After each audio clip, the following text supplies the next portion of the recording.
एक होता है बकरे का शौक होना और एक होता है शौकीन होना।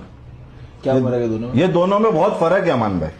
जिसको शौक होता है ना वो क्या बोलता है कि ये बकरा मेरे को कम कीमत पे चाहिए, और जो शौकीन होता है वो बोलता है ये बकरा मेरे को हर कीमत पे चाहिए।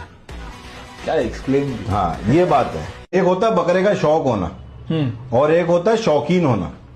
क्या फर्क है दोनों में? ये दोनों में बहुत फर्क है अमान भाई। जिसको शौक होता है ना वो क्या बोलता है कि ये बकरा मेरे को कम कीमत पे चाहिए, और जो शौकीन होता है वो बोलता है